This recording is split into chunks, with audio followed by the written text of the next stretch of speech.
Merci pour l'invitation. Ah ben c'est moi. Hum, Moi, je suis touché d'accueillir quelqu'un qui soigne, qui guérit, qui comprend. Et c'est important de mettre en lumière les gens qui font.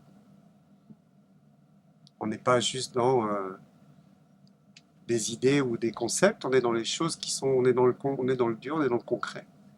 C'est ça qui est important pour moi, et c'est pour ça que bien évidemment, de mettre un peu de lumière, c'est aussi un cadeau pour moi.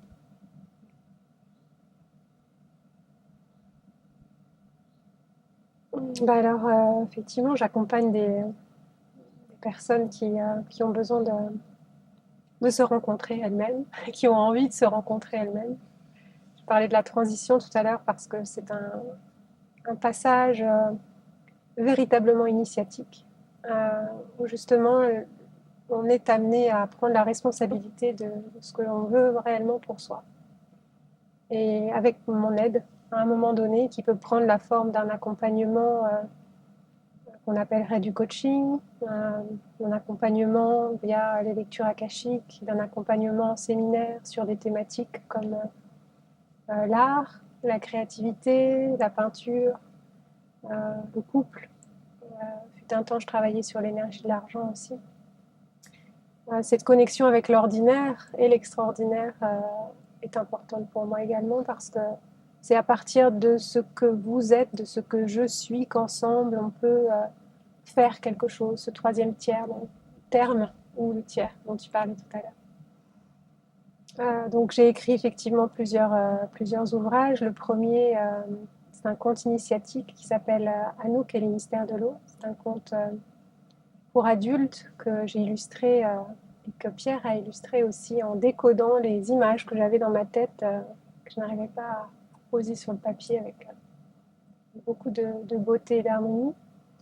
Euh, c'est un livre vivant qui, d'après les retours que l'on a, vous fait vivre quelque chose de fort pour vous-même. Il peut y avoir aussi des traductions dans les rêves qui sont assez surprenantes. Les personnes l'ont et ne l'ouvrent pas, ou n'ont pas encore ouvert, en tous les cas à ma connaissance, mais juste l'image posée dans la bibliothèque. D'autres l'ont acheté et lu tout de suite et relu. D'autres l'ont offert, donc c'est aussi un livre qui voyage et ça nous plaît beaucoup. C'est un livre qui est paru aux éditions Aluna. On a eu aussi une belle rencontre avec Jean-Pierre Chometon, l'éditeur qui aujourd'hui s'occupe de la revue Native, donc, sur les peuples racinés, peuples premiers. C'est aussi une belle personne. Le deuxième livre, ça s'appelle Le Prince de Feu. Donc là, c'est un livre que j'ai canalisé sur 4 ans, avec des phases de silence qui m'ont permis de descendre l'information. C'est une épopée galactique plus science-fiction. L'idée de ce livre, je l'ai su qu'après, hein, parce que je ne connais ni les personnages, ni la trame, ni les aventures, ni les différentes planètes, ni les intrigues. Donc je découvre et au fur et à mesure que j'écris et que je relis l'histoire, quand même corriger les fautes de français, la forme aussi. Et ce livre a été écrit, c'est l'aventure de deux jeunes gens, Camille et Paul, qui vont se rencontrer dans un magasin de musique peu ordinaire, puisque c'est les instruments de musique qu'ils vont y choisir et qui vont devenir leurs guides. Ils vont découvrir qu'ils sont les élus d'une prophétie, celle du basculement des mondes, qui a pour enjeu d'amener la Terre dans un environnement de paix, la faire ascensionner vers la paix en tous les cas. Et le prince de feu est un être galactique qui à un moment donné va venir à leur rencontre, comme tant d'autres. Ça, c'est un deuxième ouvrage que j'ai auto-édité, dont Pierre a fait l'illustration, la couverture et le dragon, parce qu'il y a aussi un dragon à l'intérieur. Donc d'autres mondes, d'autres facettes de ce qui nous anime. Et puis après, il y a eu l'ouvrage des mémoires, j'écoute, des mémoires akashiques. Donc ça, c'est un livre qui est paru l'année dernière aux éditions Erol, Là aussi, c'est arrivé d'une façon assez particulière, puisque à la fin de chaque consultation, en tous les cas les 3 dernières, les personnes m'ont demandé si j'écrivais un livre au sujet des archives akashiques. Donc la première fois, j'ai écouté d'une oreille inattentive. La seconde, je me suis dit, on me l'a posé déjà hier. Et puis la troisième fois, je me dis, ok, je prends le message. Et là aussi, je ne savais pas par où prendre le sujet. Et j'ai voulu faire le lien entre les sciences et puis la spiritualité. Donc j'ai fait beaucoup de recherches en physique quantique et puis en épigénétique aussi, euh, pour essayer de répondre à la question de où sont stockées ces archives, finalement. Parce qu'elles sont stockées aussi en nous et à l'extérieur de nous, dans notre eau, dans l'ADN, mais aussi à l'extérieur. Donc je vous laisse découvrir. Je réponds aussi aux grandes questions que je peux avoir en consultation, sur à quoi ça sert, comment on s'y connecte, sans dévoiler néanmoins la prière, puisque ça, pour moi, c'est vraiment un chemin initiatique.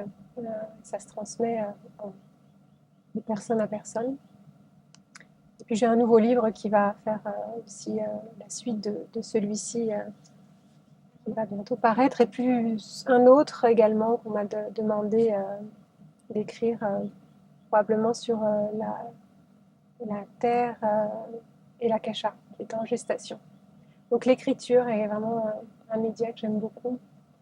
Et comme ça, vous pouvez emmener le livre partout où vous voulez, l'offrir, même le consulter à la bibliothèque. J'ai plusieurs retours comme ça de gens en Suisse, au Canada. Voilà, ça fait vraiment plaisir. Euh,